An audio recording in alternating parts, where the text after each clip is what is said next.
Hey everybody, welcome to Dave and Joe Liberty Stand. Joe's going to talk to us about what our show's about. Yeah. Well, I was listening. I saw something on, I think Twitter or Facebook, but it was called the Father Effect video, and I posted it on our Facebook page. You guys can take a look at it. But the gist of it was like father wounds. So what I mean by that is, so like our fathers, if we had fathers, now some people did not have a father figure, and they talk about gangs and things like that where kids will get involved in gangs because of lack of father figure, things like that. They need to belong to it's a an group. Authority. Well, yeah, and two, they're looking for someone to look up to. Right. They're looking for someone to teach them how to be a young man or how to act like a young woman and what a male's love. And there's mother wounds too, but for this particular topic of father wounds, it's like, okay, how should a man, as a woman, let's say, as a young girl, how should a man love me? What does love look like? And those types of things. And so, like for me, my personal story is my dad. Go ahead. Is this about like the dad's not there, or that he was a bad dad, or both? Yeah, it's wounds of your father. So whether he left, whether he abused you in some way. Now, and I want to say this: I'm a father too, and I left father wounds on my children as well because of my brokenness. Well, we all, everybody does. Right. There's different extremes here. I mean, people make mistakes. Right. Exactly. Well, there is an instruction manual called the Bible. Well, if you want to use it. When I just said people make mistakes. Good people make mistakes, and then there are people that are just assholes and shouldn't have had kids to begin with. And I'll tell you this: when we do make mistakes, to go to your kids and apologize, ask them for forgiveness. And I don't know about that. Oh boy, yes. I'm not saying you. Well, I would say I would encourage that. Okay, I'm not a dad, first of all. So when I say this, it's coming from a guy that's not a dad. So if it was me, and I know I just made a mistake, right, and I certainly wouldn't say it right up front, probably. But when I go to the kid, I say, you know what, Dad did this, and I was wrong, right. And I'm sorry about that. Right. And that'd be the end of it. I wouldn't say, oh, please forgive me or any of that crap. I'd just say, hey, I made a mistake, and you'll make mistakes too in your life. You'll know what I mean.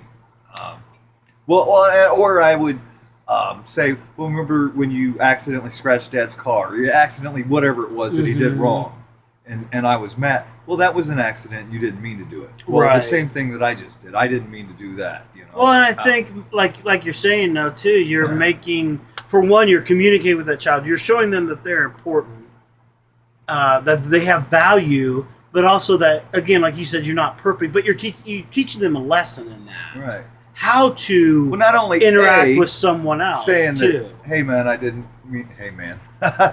Hey, little Johnny, I didn't mean to do that, but and I'm sorry, I made a mistake.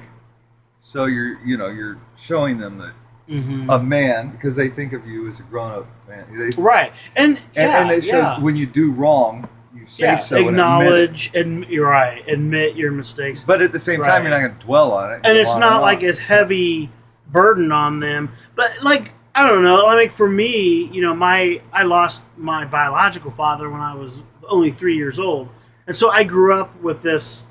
For me, I look at it in a different way because the fact that my dad. My biological father, he was perfect. You know what I'm saying? Because he never hurt me, Right. As a father, like I said, I've hurt my children. I've done things I've made mistakes. I've a lot of times it's acting out of anger or selfishness, things like that, that are sinful, that are not right.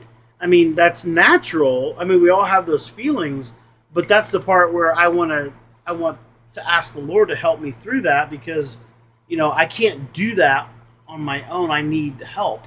And so to overcome those feelings. Now, we have to, I don't want to say subdue, but that's what comes to my mind. But, where they don't control you, I guess. You know what I'm saying? Sure. Where those feelings don't drive you. I mean, like one day, one of my sweet little girl, I spanked her on the butt with my hand, real hard, and I don't know if she was bare butted, but I left my handprint on her. I left the red mark on her hand is butt. better than a paddle any day. Well, yeah, but it was wrong, but I did it. I was acting out of anger. Again, that's what I said. I was reacting. I was mad. It was like, hey, that's the way I grew up. I mean, yeah, that's why your butt's so big. And look at me. Well, you guys, we hope you enjoy the discussions. You put comments, please let us know. And please, if you see something you like, share it. We're trying to build. We're trying to get a good group together, and it's really coming together at the live shows. Yeah. And everybody, once you get there, even if you don't want to talk, go. We want to see you. There's popcorn and. The best popcorn in town. We decided. And if you want beverages, I mean, people drink there. Obviously, I am, and other people are too. And maybe that'll make you want to talk a little. But it's infectious. Everybody, once we start talking, and a couple other people's. Well, I just talked about popcorn, but it's like popcorn. It's like one person says something and another person doesn't. Right. Before long, I got to say, hey, right. You over here. Your turn. Take a number. You're next. Right. Yeah. I mean, it's really fun. So try to join us. It's a great time. And I can't tell you how much fun it is. All right. It really is. So definitely, you guys. We'll see you guys later. Come see us. Thanks so much. Bye-bye.